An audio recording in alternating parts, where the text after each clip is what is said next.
नमस्कार। अगर आप एक किसान हो तो आप अपने खेतीबाड़ी काम के साथ साथ डेयरी फार्मिंग बिजनेस करके अपने प्रॉफिट को बढ़ा सकते हो। कई किसान हैं जो सक्सेसफुल डेयरी फार्मिंग बिजनेस कर रहे हैं और बड़े लेवल पे बिजनेस कर रहे हैं और महीने की लाखों रुपयों की कमाई कर रहे हैं। ये काफी प्रॉफिट वाला बिजनेस है और सरकार भी पशुपालन बिजनेस को बढ़ावा दे रही है। अगर आप पशुपालन बिजनेस करना चाहते हैं तो आप सरकारी योजना में लोन और सब्सिडी का लाभ ले सकते हैं। आज की इस वीडियो में हम इसी बारे में बात करेंगे, कौन कौन सी सरकारी योजनाएं हैं जिनमें आपको डेयरी फार्मिंग बिजनेस के लिए लोन मिल सकता है और कितनी सब्सिडी मिलती है। इस लोन को लेने के लिए आवेदन कहां पे करना है, कैसे आवेदन होगा और क्या क्या डॉक्यूमेंट की जरूरत रहेगी। किसानों की सबसे बड़ी प्रॉब्लम यही होती है कि जब लोन लेने के लिए आवेदन करते हैं तो डॉक्यूमेंट के बारे में पूरी जानकारी नहीं होती और इसी कारण से उनके फार्म है वो रिजेक्ट हो जाता है। तो डॉक्यूमेंट के बारे में हम यहाँ पे डिटेल में बात करेंगे। और इसके अलावा जब आप बैंक से लोन के लिए आवेदन करते हैं तो बैंक की कुछ कंडीशन होती है, लोन देने के लिए कुछ शर्तें होती हैं। तो कौन कौन सी शर्तें हैं जो आपको फुलफिल करनी होगी, उनके बारे में हम डिटेल में जानकारी डिस्कस करेंगे। तो अगर आप डेयरी फार्मिंग बिजनेस के लिए लोन लेना चाहते हैं तो ये वीडियो आपके लिए काफी वैल्यूएबल वीडियो रहेगा और काफी कुछ आपको यहां से जानने को मिलेगा। तो इस वीडियो को आप पूरा देखना लास्ट तक ताकि आपको पूरी जानकारी समझ में आ सके और चैनल को सब्सक्राइब जरूर कर लेना। चैनल को सब्सक्राइब कर लेना, इसी से हमारे को मोटिवेशन मिलता है। तो हमारा पहला टॉपिक है डेयरी लोन लेने के लिए हमारे पास क्या क्या डॉक्यूमेंट होने चाहिए। डॉक्यूमेंट के बारे में आपको जानकारी होनी चाहिए। तो सबसे पहला जो डॉक्यूमेंट है, सबसे इंपॉर्टेंट डॉक्यूमेंट, वो है DPR, detail project report. Detail project report क्या होता है कुछ लोगों को पता नहीं है। तो इसमें आपके बिजनेस की कंप्लीट जानकारी होती है। अगर आप डेयरी फार्मिंग बिजनेस कर रहे हैं तो इसके बारे में पूरी जानकारी होगी। उसकी लोकेशन क्या है, कितने पशु आपने रखे हैं, पशु की ब्रीड क्या है, नस्ल क्या है और उसके लिए शेड वगैरह की व्यवस्था क्या है, जो शेड लगाते हैं उसकी व्यवस्था कैसी है, कितने एम्प्लॉय आपके फार्म में काम करेंगे और जो प्रोडक्ट होगा जैसे दूध वगैरह होगा उसको सप्लाई कहां करेंगे, यानी कि आपने कौन सी कंपनी के साथ टाई अप किया हुआ है, इसके बारे में जानकारी होती है। पशुओं को देने के लिए चारे की व्यवस्था क्या है। इस प्रकार से आपका जो प्रोजेक्ट होता है उसमें पूरी जानकारी होती है प्रोजेक्ट रिपोर्ट में और यही मेन डॉक्यूमेंट होता है जिसके बेस पे बैंक ये डिसाइड करता है कि आपका प्रोजेक्ट कितना स्ट्रॉन्ग है, आपका बिजनेस कितना स्ट्रॉन्ग होगा, इस बारे में पूरी जानकारी होती है। तो आपको एक डिटेल प्रोजेक्ट रिपोर्ट बनानी है। मेरी सजेशन यही रहेगी, अगर आप ये लोन लेना चाहते हैं तो सबसे पहले आपको डिटेल प्रोजेक्ट रिपोर्ट बनाना है। ये रिपोर्ट कहां से बनाएं, तो ये रिपोर्ट आप सीए से बना सकते हैं या फिर एडवोकेट से बना सकते हैं। जो भी प्रोफेशनल है उनकी मदद से आपको डिटेल प्रोजेक्ट रिपोर्ट बनानी है और फिर आपको आवेदन करना है। इसके बाद नंबर 2 डॉक्यूमेंट है केवाईसी के डॉक्यूमेंट।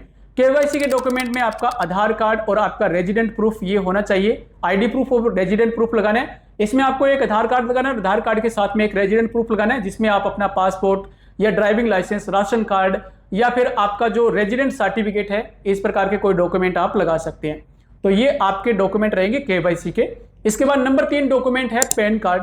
किसान के पास पैन कार्ड होना चाहिए, जो आवेदन कर रहा है उसके पास पैन कार्ड होना चाहिए। इसके बाद नंबर 4 डॉक्यूमेंट है भूमि से संबंधित डॉक्यूमेंट आपको लगाना है। आप जो पशुपालन कर रहे हैं, डेयरी लगा रहे हैं, वो भूमि किसकी है। अगर आपकी भूमि है तो रजिस्ट्री लगाइए साथ में। अगर आपकी भूमि नहीं है, आपने भूमि किराए पे ली है, लीज पे ली है, तो आपको लीज एग्रीमेंट लगाना है। और यहां पर आपको ध्यान में रखना है, जो आप लीज एग्रीमेंट बनवा रहे हो उसको रजिस्टर्ड करवाना है और कम से कम आपको 10-11 साल के लिए आपका जो लीज एग्रीमेंट है वो रजिस्टर्ड करवाना है। तो ये आपको ध्यान रखना है।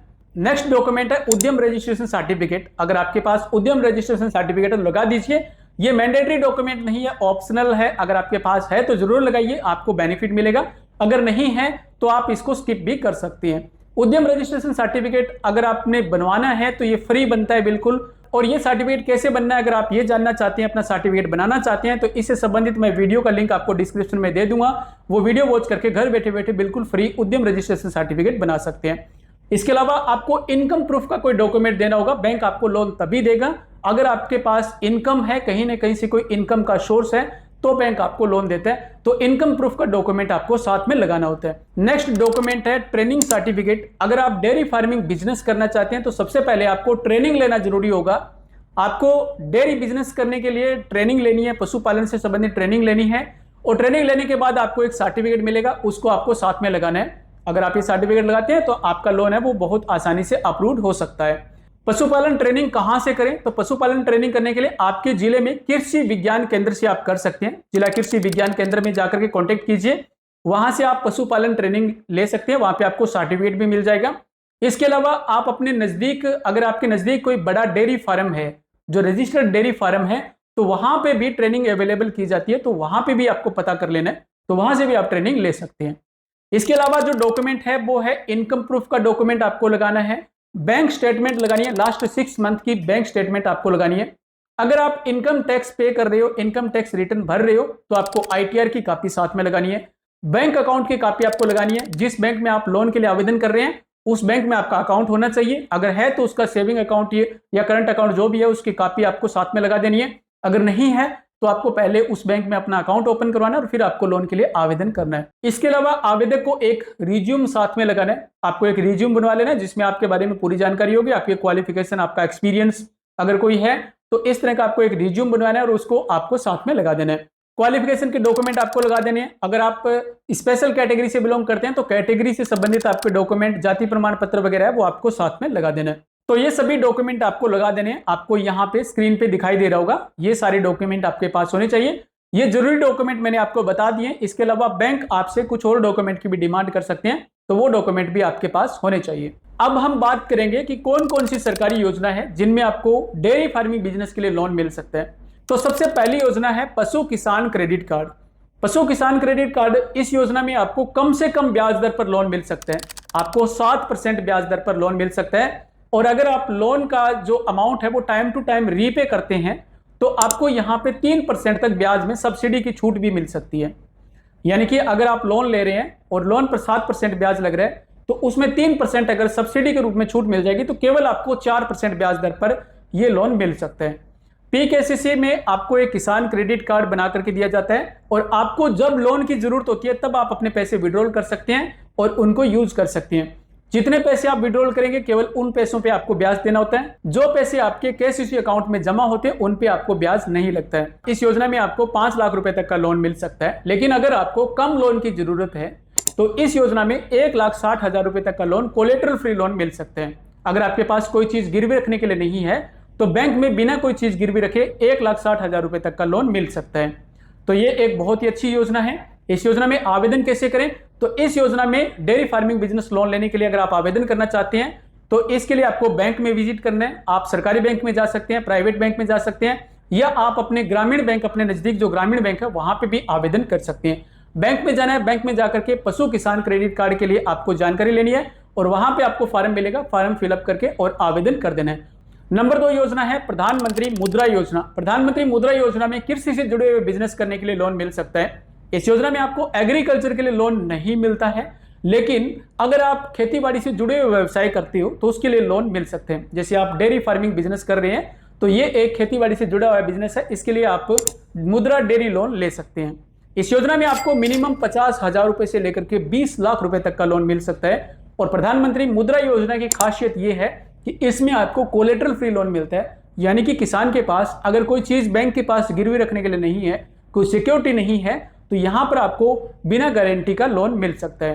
प्रधानमंत्री मुद्रा योजना में लोन लेने के लिए डॉक्यूमेंट क्या क्या चाहिए उसके लिए मैंने आपको बता दिया, वो सारे डॉक्यूमेंट आपके पास होने चाहिए और आप डिफाल्टर नहीं होना चाहिए। अगर आप डिफाल्टर होते हैं तो आपको कोई भी लोन नहीं मिलता है।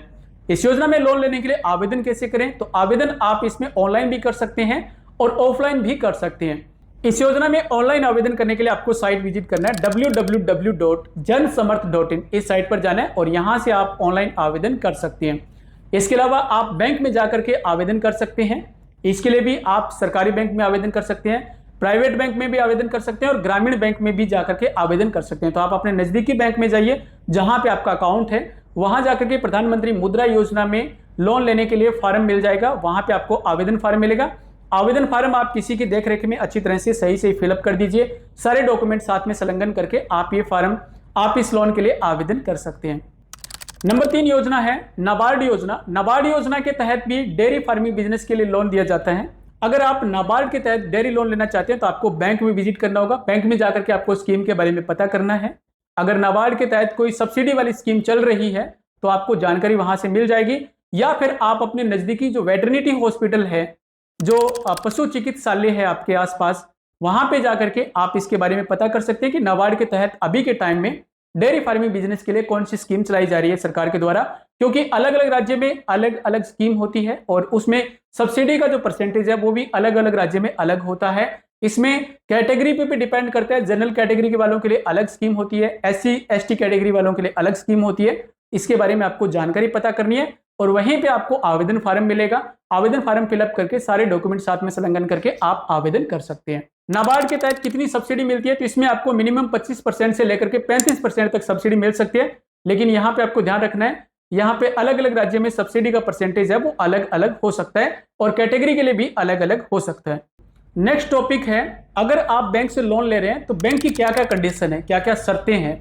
अगर आप डेयरी फार्मिंग बिजनेस लोन ले रहे हैं तो किसान को क्या क्या शर्तें फुलफिल करनी पड़ेगी, तभी आपको बैंक लोन देता है। और ये आपके लिए सबसे इंपॉर्टेंट टॉपिक है। अगर आप डेयरी लोन लेना चाहते हैं, ये लोन लेने के लिए सीरियस है, तो इस जानकारी को आप ध्यान से नोट कर लीजिए, इससे आपको काफी हेल्प मिलेगी। और वीडियो में आगे बढ़ने से पहले मैं आपको एक बात याद करा देता हूं, आपने अभी तक अगर वीडियो को लाइक नहीं किया तो लाइक जरूर कर दीजिए। तो सबसे पहली कंडीशन तो ये है कि आपका सिबिल स्कोर है वो अच्छा होना चाहिए। जो आवेदक आवेदन कर रहा है वो डिफॉल्टर नहीं होना चाहिए। डिफॉल्टर से मतलब है कि अगर आपने पहले कोई लोन ले रखा था और वो लोन आपने नहीं भरा, किसी भी कारण से अगर नहीं भर पाए हैं और डिफॉल्ट हो गया, अगर ऐसी कंडीशन में आप लोन के लिए आवेदन करें तो आपका लोन है वो रिजेक्ट हो जाएगा, नहीं मिलेगा आपको लोन। तो आप डिफॉल्टर नहीं होना चाहिए और आपका सिबिल स्कोर है वो 650 से ऊपर होना चाहिए, तभी आपको लोन आसानी से मिल सकते हैं। तो सबसे पहले आपको सिबिल स्कोर चेक कर लेना लोन लेने से पहले। नंबर 2, आपके पास डीपीआर होना चाहिए, डिटेल प्रोजेक्ट रिपोर्ट होनी चाहिए। जैसे मैंने आपको बताया कि लोन लेने के लिए डिटेल प्रोजेक्ट रिपोर्ट की जरूरत होती है, तो आपको डिटेल प्रोजेक्ट रिपोर्ट बनानी है किसी सीए की मदद से या एडवोकेट की मदद से, किसी प्रोफेशनल की मदद से पूरी रिपोर्ट आपके पास होनी चाहिए। उसी के आधार पर बैंक डिसाइड करेगा कि आपको लोन देना है या नहीं देना है, ठीक है, तो ये ध्यान रखना है। नंबर 3, आपके पास आपके डॉक्यूमेंट सारे होने चाहिए, केवाईसी के डॉक्यूमेंट होने चाहिए, जिसमें आपका रेजिडेंट प्रूफ के डॉक्यूमेंट, आईडी प्रूफ के डॉक्यूमेंट, ये सारे डॉक्यूमेंट आपके पास होने चाहिए। ओरिजिनल डॉक्यूमेंट भी आपके पास होने चाहिए। पैन कार्ड आपके पास होना चाहिए, बैंक अकाउंट आपके पास होना चाहिए, ये सारे डॉक्यूमेंट होने चाहिए। इसके अलावा बैंक ये चेक करता है कि आप बिजनेस कर रहे हैं तो वो भूमि कहाँ पे है, किसकी है भूमि, इसके बारे में जानकारी चेक करेगा। तो भूमि की व्यवस्था आपके पास होनी चाहिए, चारे की व्यवस्था आपके पास होनी चाहिए, और आप अपना जो प्रोडक्ट है, डेयरी से जो प्रोडक्ट बनेगा, दूध वगैरह जो भी होगा, उसको सेल कहाँ पे करेंगे। कई बार ऐसे होता है कि किसान है वो किसी भी कंपनी के साथ टाई अप नहीं करते हैं और इसी कारण से उनका जो लोन है वो रिजेक्ट कर दिया जाता है। तो आपको ध्यान रखना है, अगर आप लोन लेने के लिए सीरियस है तो आपको किसी कंपनी के पास टाई अप करना है जहां पे आप अपने प्रोडक्ट को सेल कर सकते हैं। इसके बाद नेक्स्ट जो कंडीशन है बैंक की वो है इनकम के बारे में। बैंक ये भी देखेगा कि आपकी इनकम कहीं से आ रही है या नहीं आ रही है। जब भी कोई लोन देता है तो उनको ये डर होता है कि उनका लोन कहीं डूब ना जाए, डिफॉल्ट ना हो जाए। तो बैंक आपको लोन तभी देगा जब आपके पास कोई ना कोई इनकम का सोर्स होगा, और ये सच्ची बात है। अगर आपके पास कोई ना कोई इनकम का सोर्स है तो आपको लोन आसानी से मिल जाएगा, ठीक है। तो ये कंडीशन अगर आप फुलफिल करते हैं और सारे डॉक्यूमेंट अगर आपके पास है तो आपको बैंक से आसानी से पशुपालन लोन मिल सकता है, और ये लोन लेकर के आप अपना डेयरी बिजनेस शुरू कर सकते हैं। तो ये थी जानकारी डेयरी फार्मिंग बिजनेस लोन के बारे में। उम्मीद करता हूं आपको जानकारी अच्छी लगी होगी। अगर जानकारी अच्छी लगी है तो प्लीज इस वीडियो को लाइक जरूर कर देना और चैनल को सब्सक्राइब करना मत भूलना। चैनल को सब्सक्राइब कर लेना। यह वीडियो पूरा देखने के लिए आप सबका बहुत बहुत धन्यवाद।